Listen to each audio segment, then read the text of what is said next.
जय श्री कृष्ण फ्रेंड्स, कैसे हैं आप सब। तो चलिए आज हम चैप्टर 2 के श्लोक नंबर 20 पे पहुंच चुके हैं। तो बहुत ही सुंदर सुंदर बातें भगवान जी हम सबको बता रहे हैं अर्जुन जी के माध्यम से कि जो शरीर के भीतर जो जी आत्मा है वह अविनाशी है और इस अविनाशी को कोई मारने वाला नहीं होता और ना ही ये किसी को मारती है। तो ये अविनाशी जो हमारे भीतर है ये जानने में नहीं आने वाला है, नित्य रहने वाला है। और इस अविनाशी को तू अच्छी तरह से जान, क्योंकि इसी से ही संपूर्ण संसार व्याप्त है। चलिए आज पिछले श्लोक में जैसे भगवान जी ने बताया था कि जो ये शरीरी है ये ना तो मरने वाला है ना ही किसी को मारने वाला है।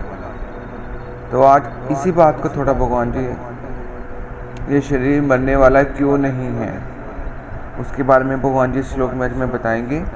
तो चलिए आज इस श्लोक का पहले गायन करते हैं, फिर इसको समझने का प्रयास करते हैं कि ये शरीर मरने वाला कैसे नहीं है, क्या इस शरीर की क्वालिटीज़ हैं, आत्मा की क्वालिटी। ठीक है, तो चलिए। न जायते म्रियते वा कदाचिन नायं भूत्वा भविता वा न भूय। न जायते म्रियते वा कदाचिन नायं भूत्वा भविता वा न भूय। अजो नित्य शाश्वतोऽयं पुराणो न हन्यते हन्यमाने शरीरे। तो वर्ड तो सिंपल है लेकिन फिर भी इसको समझने का प्रयास करेंगे। भगवान जी इस शरीरी के बारे में, इस आत्मा के बारे में जो कि इस संसार में तत्व रूप में और हमारे बीच में आत्मा रूप में स्वरूप है, उसके बारे में बताते हैं कि ना जायते, कि हे अर्जुन ना जायते, ना ये आत्मा कभी जन्मती है ना इसका जन्म होता है। म्रियते वा कदाचिन, ना कभी इसकी मृत्यु होती है, कदाचित कभी म्रियते मरती है। तो आत्मा की क्वालिटी भगवान जी ने बताई है कि अर्जुन यदि तू समझ रहा है कि जो स्वजनी तेरे सामने खड़े हैं ये मारे जाएंगे, तो जो स्वजनियों के भीतर आत्मा रूप से जो उनका शुद्ध स्वरूप है, ना तो ये आत्मा कभी जन्मती है ना ही कभी इसकी मृत्यु होती है।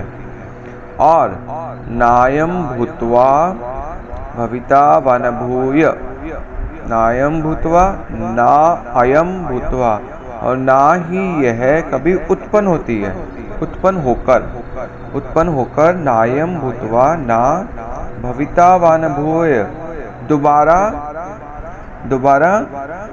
फिर होने वाली है। इसका मतलब ये है नायम भूत्वा भविता न भूय, ये उत्पन्न होकर फिर दोबारा होने वाली नहीं है। मतलब इसका हमें दिखाई देना असंभव है। इसका मतलब ये हुआ। अजो बोलते हैं अजन्मा, जो जन्म रहित है। नित्य, जो सदैव नित्य रहने वाली है, जो इस अनित्यता से परे है। शाश्वतोयम, अयम यह है शाश्वत, शाश्वत यानी कि जिसका कभी विनाश ही नहीं है, जो कभी खत्म ही नहीं हो सकती, जो कभी बदलती नहीं है, जो सदा रहने वाली है। पुराणों मतलब अनादि है ये, जब सृष्टि नहीं हुई थी तब से है ये। ना हन्यते हन्यमाने शरीरे, ना हन्यते मतलब कि इसको मारा नहीं जाता, ये मरती नहीं है। हन्यमाने शरीरे, इस शरीर के मरने के बाद भी ये नहीं मरती।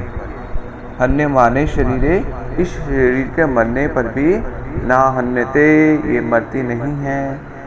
तो बहुत देखिए गहराई में एक एक शब्द को समझने का प्रयास हम सब ने करना है, क्योंकि बहुत ही डीप और PhD लेवल के श्लोक चलती हैं।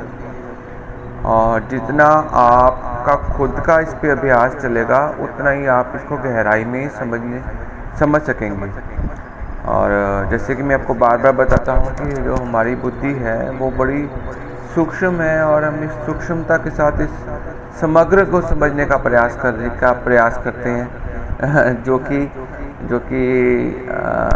सूर्य के सामने दीपक की तरह होता है। तो जितनी मेरी बुद्धि है उतना मैं आपको बता देता हूँ, लेकिन सृष्टि केवल वहीं तक ही नहीं है जहाँ तक दीपक की रोशनी है, सृष्टि तो अनंत है। तो ऐसे ही जो भगवान की मुखवाणी से, श्रीवाणी से शब्द निकले हैं उसकी गहराई अनंत है, और जो इस वाणी के द्वारा भी नहीं समझाई जा सकती।